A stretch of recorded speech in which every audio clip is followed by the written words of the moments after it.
बड़ी बात यह है कि आजकल हम इतने सारे वीडियोस देख रहे हैं, क्या पहले भी लोग ऐसे ही मरते थे? कहना बड़ा मुश्किल है, क्योंकि पहले ऐसे वीडियोस नहीं आते थे। तो एक तो बात यह भी हो सकती है कि पहले ऐसे लोगों के वीडियोस बनते नहीं थे, पहले स्मार्टफोन नहीं थे, कैमरे नहीं थे, और लोगों के इस तरह से गिरते हुए तस्वीरें कोई बनाता नहीं था, वीडियो नहीं बनाता था, इसलिए शायद हम तक पहुंचते ना हो। लेकिन अब अचानक ऐसे वीडियोस आ रहे हैं, लोग अचानक काम कर रहे हैं, कुछ भी करते करते अचानक वो लुढ़क जाते हैं और उनकी मृत्यु हो जाती है। तो कहना फिलहाल बड़ा मुश्किल है कि इसका सही कारण क्या हो सकता है। आप देखिए, लगातार आपके सामने मैं वीडियोस वो सारे चला रहा हूं जो हाल फिलहाल कुछ महीनों में आपके मोबाइल फोन पर भी जरूर आए होंगे। लगातार हार्ट अटैक की घटनाओं से हर किसी के मन में अब एक डर सा बैठ गया है, और वो डर यह है कि आखिर क्यों राह चलते, डांस करते हुए, जिम करते हुए जो फिट लोग हैं, जिनकी उम्र अभी जाने की नहीं है, ऐसे लोगों की जानें भी जा रही हैं। हाल ही में मध्य प्रदेश के जबलपुर में गाड़ी चलाते समय एक बस ड्राइवर को ऐसे ही हार्ट अटैक आ गया और उसके बाद बस बेकाबू हो गई और उसने कई लोगों को कुचल दिया। ये वीडियो भी आपने देखा होगा। इसी तरह आपने देश भर से ऐसे बहुत से वीडियो देखे होंगे जहां लोग शादियों में डांस कर रहे हैं, जिम में वर्कआउट करते समय, या कई बार बैठे बैठे ही हार्ट अटैक से मर रहे हैं। अब तक आपको इन वीडियोस की आदत सी पड़ चुकी होगी। सुबह उठकर आप देखते होंगे कि चलो देखते हैं आज किसका और कहां से वीडियो आया है। देश में पिछले कुछ दिनों में ऐसी बहुत सी मौतें हुई, लेकिन जानकार मानते हैं कि इस तरह होने वाली मौतों की एक वजह कोविड के आफ्टर इफेक्ट्स भी हो सकते हैं। यानी ये वो लोग हो सकते हैं जिन्हें पहले कोविड हुआ और कोविड ने उनके शरीर में कुछ ऐसी गड़बड़ी पैदा की, कुछ ऐसा साइड इफेक्ट हुआ जिसकी वजह से अब लोग धीरे धीरे मर रहे हैं। अमेरिका में हुई एक रिसर्च के मुताबिक कोविड महामारी के पहले वर्ष में ही हार्ट अटैक के मामले 14% तक बढ़ गए थे, 14%।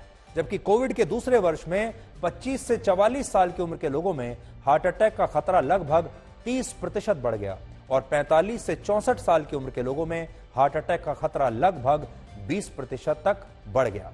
इसके अलावा ब्लड क्लॉट्स की वजह से सबसे ज्यादा मौतें 25 से 44 वर्ष की उम्र के लोगों की हुई हैं। दुनिया भर में कोविड के बाद दिल की बीमारी से हुई मौतों की संख्या बढ़ गई है। भारत में प्रति 1 लाख लोगों पर 282 लोगों की मौत दिल की बीमारी से हुई, जबकि दुनिया में यह आंकड़ा 233 लोगों का है। लंदन की क्वीन मैरी यूनिवर्सिटी की एक रिसर्च में पता चला कि जो लोग कोविड के बाद अस्पताल में भर्ती हुए, यानी जो गंभीर रूप से प्रभावित थे, उनमें तो कोविड के आफ्टर इफेक्ट्स देखे ही गए हैं, लेकिन जो लोग अस्पताल में भर्ती नहीं भी हुए, यानी जिन्हें माइल्ड इन्फेक्शन हुआ था, उनमें भी कोविड के आफ्टर इफेक्ट्स पाए गए हैं। आपको याद होगा हमारे देश में भी कुछ लोग ऐसे थे जो बड़े खुश होकर बताते थे कि हमें तो पता ही नहीं चला हमें कब कोविड हो गया, हम तो 3 दिन में ही ठीक हो गए, हम तो 1 हफ्ते में ही ठीक हो गए, हमें कोई समस्या ही नहीं हुई। ऐसे लोग बड़े खुश होकर ये बात बताते थे। लेकिन अब ये पता चल रहा है कि ऐसे लोगों को भी इस तरह की गंभीर बीमारियां बाद में हो रही हैं।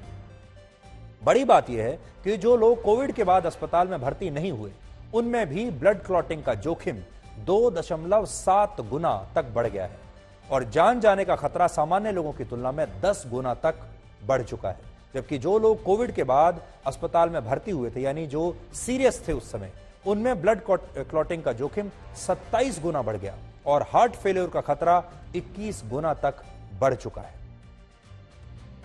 कोविड जो हमें सबको लगता है कोविड प्राइमरी लंग्स की बीमारी है, जिसमें लंग्स की ऑक्सीजन कमी होती है, निमोनिया या ARDS होता है, पर डेफिनेटली पूरी बॉडी में भी सारे जो अंग हैं उनको भी इनडायरेक्टली या डायरेक्टली या तो इन्फेक्शन होता है या हाइपोक्सीमिया होता है। हार्ट में भी मायोकार्डाइटिस जो डायरेक्ट इन्फेक्शन है कोविड की वजह से, वो होने की संभावना बढ़ जाती है, उसमें भी हार्ट अटैक की संभावना बढ़ती है। कभी कभी कार्डियोमायोपैथी हो जाती है, जिसमें हार्ट डायलेट हो जाता है। कोविड में ऐसे बहुत सारे लोग हुआ जिनको कार्डियोमायोपैथी हो गई है। या तीसरा जो बहुत बड़ा कारण है टैकीकार्डिया, जो मैंने बताया कि अगर ऐसा इन्फेक्शन की वजह से हार्ट की बीट कम या ज्यादा हो रही है तो उसकी वजह से भी हार्ट अटैक की संभावना बढ़ जाती है।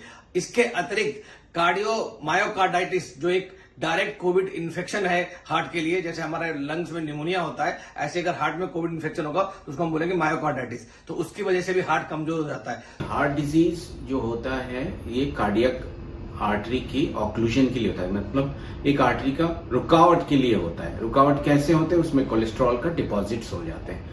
तो कोलेस्ट्रॉल का डिपॉजिट्स क्यों ज्यादा हो रहे हैं? कोलेस्ट्रॉल के डिपॉजिट्स इसलिए ज्यादा हो रहे हैं, लोगों में इनएक्टिविटी हो गया, पोस्ट कोविड पीरियड में लोगों में चलना फिरना कम हो गया, खाना पीना ज्यादा हो गया, तनाव रहा है लाइफ में, इसीलिए कोलेस्ट्रॉल का मात्रा भी धीरे धीरे बढ़ रहा है। और किसी किसी लोगों में कोलेस्ट्रॉल थोड़ा बहुत होता है, बहुत ज्यादा नहीं होता है, बट अदर रिस्क फैक्टर्स होते हैं, जैसे स्मोकिंग करते हैं लोग, इनएक्टिविटी है, ओवरवेट है, किसी किसी का डायबिटीज होते हैं, सो इसको हम कोरोनरी रिस्क फैक्टर कहते हैं। जिसमें भी कोरोनरी रिस्क फैक्टर होते हैं तो उनमें हार्ट डिजीज का चांसेस ज्यादा रहता है। कुछ ऐसे लोग होते हैं, जैसे सपोज आप जिम में जा रहे हैं या आप कोई बहुत हेवी एक्सरसाइज के लिए जा रहे हैं, आपको एक चीज देखना है कि आपके कोई अंडरलाइंग हार्ट का प्रॉब्लम तो नहीं है, वो देखना बहुत जरूरी होता है। होता यह है कि हम सीधे जिम में चले जाते हैं बिना किसी मेडिकल चेकअप के, और ये प्रॉब्लम है। और आपको एक चीज ये नहीं है कि ये डेथ्स बढ़ गई है, number of gyms have increase. Everybody, हर कोई अब चाहता है कि हम जिम में जाएं, बॉडी बनाएं, विच इज अननेचुरल। आप अजीब डाइट लेते हैं, आप प्रोटीन पाउडर लेते हैं, अजीब अजीब चीजें लेते हैं, वैसे ही आपका वर्क शेड्यूल इतना स्ट्रेनियस रहता है कि उसके ऊपर अनटाइमली एक्सरसाइजेस हैं, वर्क शेड्यूल एबनॉर्मल है। This is not normal. Covid के अलावा बहुत सारी स्टडीज इसके लिए ब्लड थिनर्स को भी जिम्मेदार मान रही हैं। ये ब्लड थिनर्स कोविड के उन मरीजों को दिए जाते हैं जिन्हें हार्ट अटैक का खतरा ज्यादा होता है। लेकिन अब ब्रिटेन में हुए एक और स्टडी में यह पता चला कि इन दवाओं के भी साइड इफेक्ट्स की वजह से लोगों को हार्ट अटैक आ सकता है। कोविड के अलावा कोविड की वैक्सीन्स को लेकर भी कई आशंकाएं लगातार जताई जा रही हैं और कहा जा रहा है कि अचानक आने वाले इन हार्ट अटैक्स के पीछे वैक्सीन्स का साइड इफेक्ट भी हो सकता है। यह बात आपने भी सुनी होगी। पिछले महीने एक परिवार ने सुप्रीम कोर्ट में याचिका दायर करके यह कहा था कि कोविड वैक्सीन लगने के बाद उनकी 2 बेटियों की मौत हो गई, यानी 2 लड़कियों की मौत हो गई थी वैक्सीन के बाद साइड इफेक्ट से। उन दोनों लड़कियों के जो परिवार के लोग हैं वो सुप्रीम कोर्ट में गए और उन्होंने कहा कि हमें मुआवजा मिलना चाहिए क्योंकि कोविड की वैक्सीन से हमारी इन 2 लड़कियों की जान चली गई। और तब जब केंद्र सरकार से पूछा गया तो सरकार ने सुप्रीम कोर्ट में कोविड वैक्सीन से होने वाली मौतों की जिम्मेदारी लेने से इनकार कर दिया था। केंद्र सरकार ने तब कहा कि कोरोना वैक्सीन के साइड इफेक्ट्स हो सकते हैं और इसकी पूरी जानकारी सरकार ने और वैक्सीन बनाने वाली कंपनियों ने पहले से ही आम जनता को दे दी थी।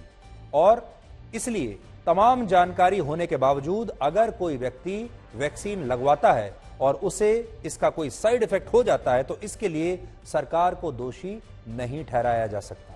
केंद्र सरकार ने सुप्रीम कोर्ट को यह भी बताया कि किसी को वैक्सीन के लिए मजबूर नहीं किया जाता, इसलिए जिनको भी ये सुरक्षित लगे वही इस वैक्सीन को लगवाएं। अब इसका समाधान क्या है? समस्या तो हमने आपको बता दी। इसका समाधान यह है कि अब आपको जीवन भर डॉक्टर से दोस्ती करके रखनी है। आपके आसपास जो भी डॉक्टर हो अब उससे दोस्ती करके रख लीजिए। अब आपको डॉक्टरों से ज्यादा मिलना चाहिए, अब आपको अस्पतालों के ज्यादा चक्कर लगाने चाहिए। और सबसे बड़ी बात यह है कि आपको अपनी बॉडी का चेकअप हर कुछ महीने में जरूर करवाते रहना चाहिए ताकि आपको पता चले कि आपके बॉडी में क्या परिवर्तन आ रहे हैं। पहले हम लोग 1 साल में, आप लोग भी 1 साल में एक बार कराते थे, कई लोग 2 साल में एक बार चेकअप कराते थे। अब वो जमाना गया। अब हर दूसरे तीसरे महीने आपको अपना बॉडी चेकअप जरूर कराना चाहिए ताकि आपको समझ में आ जाए कि आपके शरीर में कुछ ऐसी बात तो नहीं है।